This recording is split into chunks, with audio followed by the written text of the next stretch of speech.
Selamat sore saudara-saudara, Shalom. Hari ini saya ingin membacakan nasihat Rasul Petrus kepada kita dalam 1 Petrus pasal 1 ayat 5-7, yaitu kamu yang dipelihara dalam kekuatan Allah karena imanmu, sementara kamu menantikan keselamatan yang telah tersedia untuk dinyatakan pada zaman akhir. Bergembiralah akan hal itu, sekalipun sekarang ini kamu seketika harus berduka cita oleh berbagai-bagai pencobaan. Maksud semuanya itu ialah untuk membuktikan kemurnian imanmu yang jauh lebih tinggi nilainya daripada emas yang fana, yang diuji kemurniannya dengan api, sehingga kamu memperoleh puji-pujian dan kemuliaan dan kehormatan pada hari Yesus Kristus menyatakan dirinya. Dalam ayat-ayat ini, Rasul Petrus mengingatkan supaya orang-orang beriman yang tengah berada dalam pencobaan, yang dikocok oleh iblis, untuk tetap bergembira. Bergembiranya bukan karena kocohan iblis, bukan karena pencobaannya. Bergembiranya karena keselamatan yang telah disediakan bagi mereka, bagi saya dan bagi saudara. Memang pencobaan itu mendatangkan duka cita. Petrus bilang, sekalipun untuk sekarang ini kamu harus berduka cita karena berbagai-bagai pencobaan. Tapi kita beruntung karena kita tahu maksud dari penderitaan itu. Dalam 1 Petrus pasal 5 tadi ayat yang ke-7 dikatakan untuk membuktikan kemurnian imanmu. Ya saudara-saudara, kita beruntung karena kita tahu tujuannya. Berbeda dengan Ayub. Iblis itu selalu pola pikirnya dari dulu sampai sekarang tidak berubah. Dia pikir orang hanya hidup beriman, takut akan Tuhan kalau diberkati, kalau usahanya berhasil, kalau dilindungi oleh Tuhan, tidak tersentuh oleh kejahatan. Dan iblis pikir kalau saja Tuhan tidak melindungi, maka pasti orang-orang yang sekarang takut akan Tuhan, orang-orang beriman itu akan murtad. Itulah dialog yang terjadi di sorga sebelum Ayub dicobai. Ya, Ayub tidak tahu kejadian itu, tapi kita tahu karena itu ditulis dalam Alkitab. Tuhan bertanya kepada iblis di situ, kamu sudah lihat Ayub, hambaku, yang takut akan Tuhan, yang saleh, yang menjauhi kejahatan dan seterusnya. Maka iblis jawabannya gini, ya, iblis itu jawabannya gini, apakah dengan percuma Ayub takut akan engkau? Itu kan karena engkau melindungi dia. Coba saja engkau tidak melindungi dia, kan pasti dia nanti akan mengutukimu. Iblis itu pola pikirnya orang beriman kalau diberkati. Tapi Tuhan tahu anak-anaknya seharusnya beriman kalaupun dalam pencobaan. Itulah yang terjadi di surga, ya. Dan iblis kemudian mau mencobai Ayub, tapi Tuhan bilang sama iblis, tapi hati-hati, kamu tidak boleh melewati batas. Ini batasnya, sampai di sini. Saudara, kita tahu bahwa Tuhan menetapkan batas. Iblis tidak bisa melewati batas dari suatu pencobaan.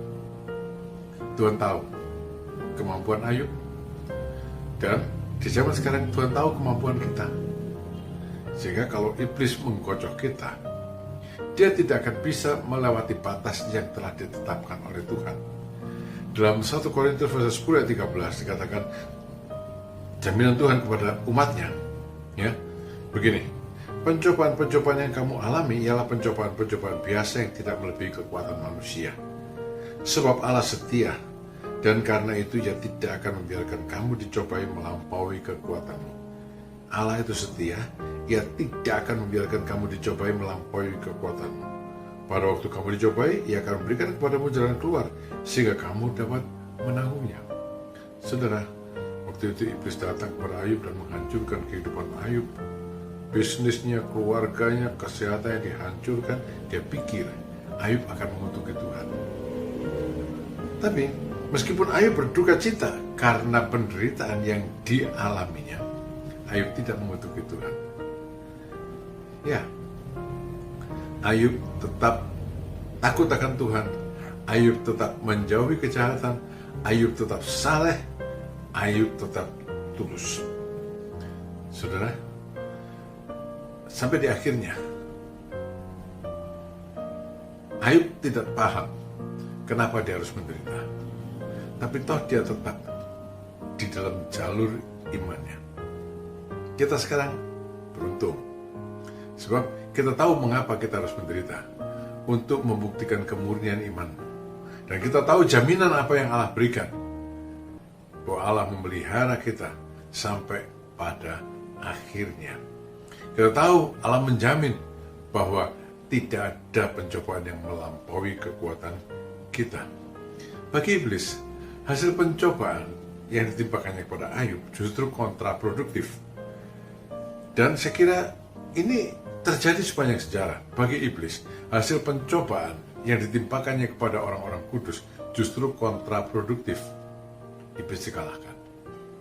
Sebab orang yang dikocok iblis pada akhirnya selalu menjadi lebih baik.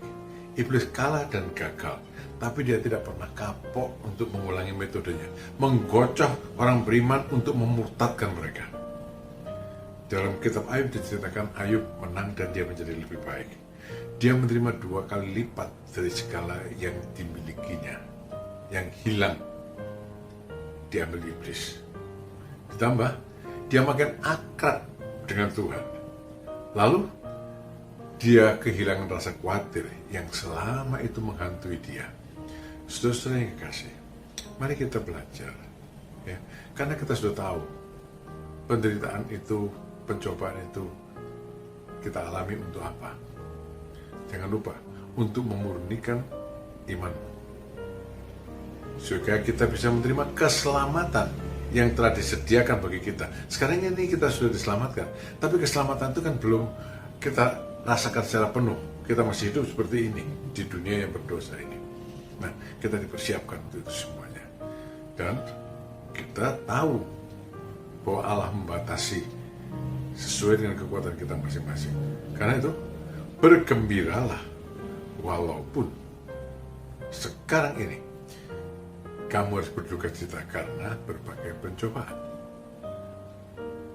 Saudara, sukacita dari Tuhan itulah kekuatan kita. Tuhan memberkati saudara. Amin.